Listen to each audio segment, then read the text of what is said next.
Hey everybody, it's Christine of Twinkle Plans Her Day. Welcome to my channel. It's a big day. If you don't know who I am, my name is Christine. I'm a member of the Happy Planner Squad 2019-2020, and today applications are open for those who want to join the squad 2020-2021. So it's a big deal. It's a really big day. I thought I would be sad for today, but I'm actually excited for people. Surprise, surprise. Maybe it's because it's not over yet. Maybe I'll be sad later. But I had some tips I wanted to share, some things I want to talk about.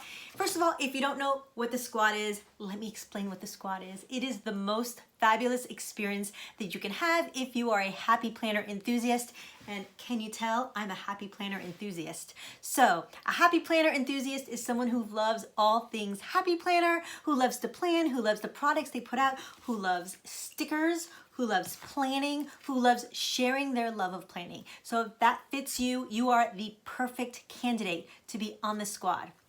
The next thing you need is an Instagram account, because how they put their message across. They also have Facebook group, and they also, if you have a YouTube channel, that's gonna work in your favor. The squad receives product, and in return, the squad will take pictures of them and feature them on their social media accounts. In turn, the Happy Planner will sometimes feature them on their social media accounts, which is good exposure for people. And it can give you a lot of connections. It's a great way to meet friends, and you really feel like you're a part of a team of amazing people that are so creative and inventive and fun and just supportive and encouraging. So I can't say anything bad about it. The experience was 100% fabulous, and I can't say anything bad. So I encourage you, if you fit any of these criteria, to definitely apply for the squad. So how do I apply to be on the squad? It's very different this year. Last year, you had to submit a whole bunch of pictures and answer all these questions. You had to write an essay kind of thing. And it was very complicated. This year, it's so simple. All you have to do is make a video, 1 minute long, so not very long, explaining why you would be the perfect fit for the Happy Planner, and submit that, and that's all you need to do. You also need to link your social media accounts, and I think that's how they're really gonna judge a lot of this process. They're not just gonna judge you on the video, they're also gonna look at your photos, because it's a very important aspect of being on the squad, is your photos and how you present yourself on social media. So if you don't already have active accounts, if you want to apply next year, that's a possibility. Start working on those accounts now. And I also have tips for that as well. Making a video is super stressful. I know that a lot of people are going to be scared of that. Don't let yourself be intimidated by the video.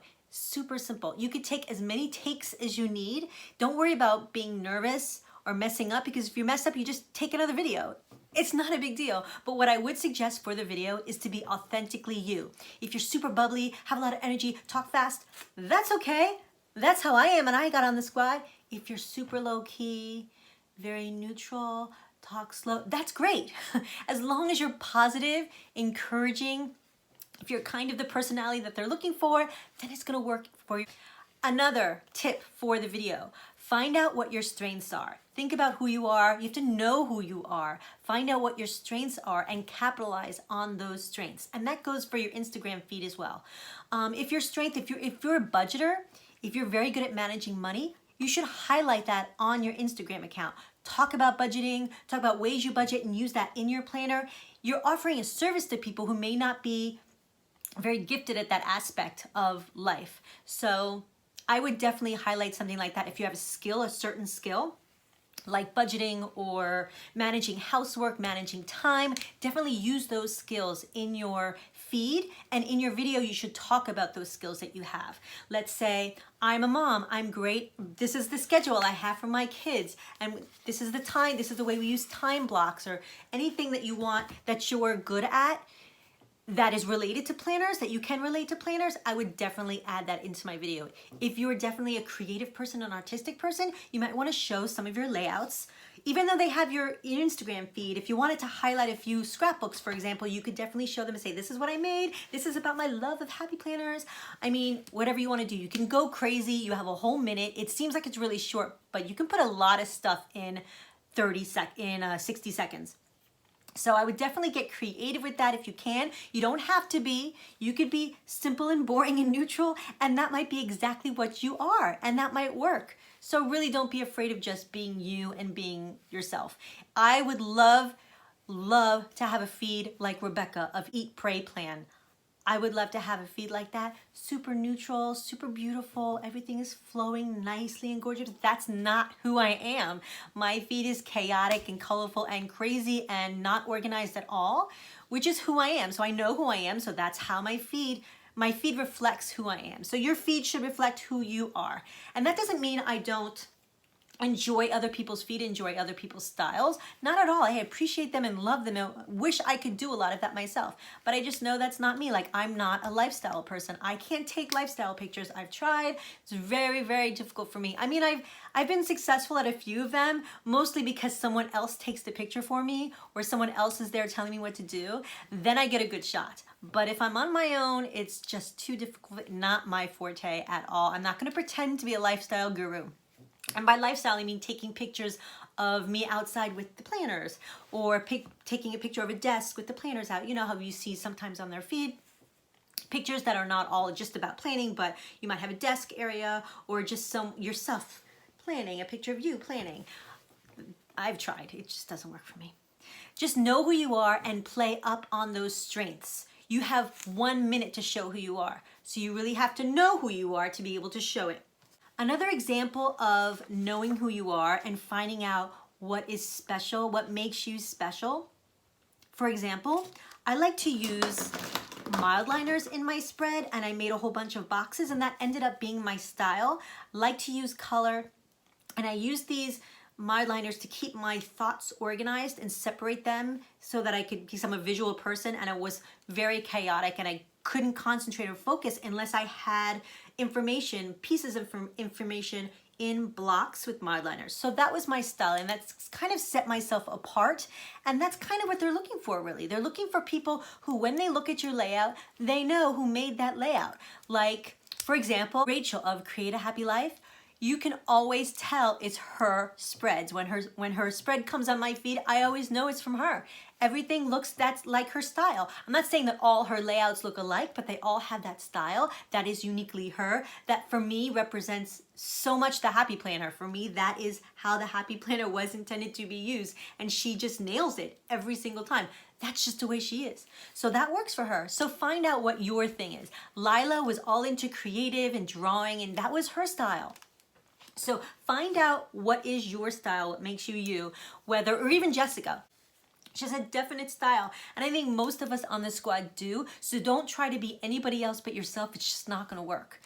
That's my other tip. And I know everyone's gonna say the same thing, be you, be natural, and it just becomes a cliche, but you do have to find out what's different about you and work on that, okay? You still have to use their products. It still has to be Happy Planner. For those of you who just started planning, who may not be eligible for the squad because maybe your Instagram account just started, maybe you only have 3 posts. It's going to be hard to get on a squad if you only have 3 posts because they don't really have an opportunity to get to know you. So for the next year, if you wanted to work on this for next year, and it took a lot of us 2 years to get on the squad. It wasn't like we just started planning and we got on the squad. It takes a lot of work. And even after you're on the squad, it's a lot of work, a lot of time, and you really have to love it. If you don't love it, it's really not worth it. And you're going to find excuses as to why you can't do something, and you're not going to submit things on time, and it's just going to be a hassle, and why bother if it's not something you really love to do. So, but if it is, and if you just started and you want to go for next year, I would say start now, because there's a big learning curve. It's going to take a while before you get your feel for your feed and express yourself online on this social media platform. Instagram is very specific. It's very visual. So you're going to have to, there's a big learning curve. For me, it took me a long time. It takes a long time to learn how to take pictures. So don't worry if you don't get on this year. It's not going to be an automatic process. I was very disappointed the first time I tried out and didn't make it, but I look back and I didn't even have an Instagram account at the time. I don't know why I thought I even had a chance. But anyway, I want to wish everybody good luck. Don't stress out. You have until May 15th. So don't put in the video right away. Stephanie and Hannah are going live on Monday. I believe it's 2 o'clock Pacific time. So I would listen to them before making my video. You can write out ideas, you can think about what you wanted to say, you can think of creative ways to go about your video, but I wouldn't start actually filming until I listen to them, because anything I said, if they contradict, you should go with what they say. So whatever Stephanie and Hannah says is true. Things that you should do. Do take your time with your video. It's worth it. You have a whole week. We're all in quarantine. Most of us have nothing else to do. Take your time. Really be positive. If you're not naturally positive, but happy planners give you positivity, that could be your hook. That would be what I would work on. If you're not all bright and cheery and you don't feel authentic doing that, please don't. Please say, look, I have a hard time. I have some anxiety issues, but you know what? The happy planner really helps me get through them. You should work that angle. That they would love that. I think that's a great angle. So anyway, another question. Somebody asked me if they didn't speak English as a first language, they were afraid of applying. Come on. Not speaking English as a first language would definitely not keep you from getting on the squad. First of all, we have Stina, and Stina is from Norway, and she has an accent. She thinks she has a big accent, but it's not a big accent. It's a little tiny accent, and it's super charming, and everybody loves it. But even if you did have a super big accent, don't worry about it. As long as they can understand you, that's the point. You're not gonna be talking that much anyway. It's all through pictures for the most part. So I wouldn't worry at all. As long as you can express yourself, and if you need to say, like, if you really feel uncomfortable, what I would do is I would try to speak English and at the end say something in your native tongue, and if you can put like subtitles to say what you say, just so they can see your real personality. But if you're wondering how much work it is to be on the squad, it is a lot of work. Most of the squad members did a great job this time. Some of us were working, some of us have families, some of us have families and work, and they went back to school and they still managed to be on the squad. So you use your planner and you manage your time. Be realistic about how much time you have to devote to the happy planner. Another thing, do keep posting after you send in your video. Even after you send in your video, you should forget about it, but you're still auditioning, because your feed is really your audition. So after you send that video in, you still need to be keeping up your posts and using those pictures to your advantage, putting your best foot forward for those next 4, 5, 6, 7, 8 posts before May 15th and afterwards between the 15th and whenever they choose it. So use those posts to put your best foot forward, to really show us who you are. Don't worry if you didn't make it. I know that's the hardest one, and I know I would have been devastated had I not made it. I know I would have been devastated. But just know, especially if this is your first time, I'm not saying you're not going to get in, but so many people didn't get it the first time. So don't feel bad if you don't get it the first time that you apply, because most of us did try twice. Some people tried 3 times before getting on the squad. So just because you don't get in the squad doesn't mean you're not a planner, doesn't mean you're not valued, and doesn't mean that you can't be a force within the planner community. There are plenty of people, I don't want to say names, but there are so many people that are have such a huge influence and impact on the community that are not on the squad, who I suspect may be on the squad next year, but who are not yet and who didn't make it last year, who I think will make it this year because they didn't make it last year and they continued to make an impact on the community, and they kept going, they didn't give up. So this time I do think it's gonna be in their favor. That said, if they're not, I'm gonna look really weird. That's why I'm not mentioning names. Good luck. I really hope that you don't stress out too much for this. I know it's very stressful. I stressed out last time, so I get it. I just don't know what else to say except good luck. So good luck. If you have any questions, you can leave a comment down below and I promise to get back to you, okay? Good luck, everybody.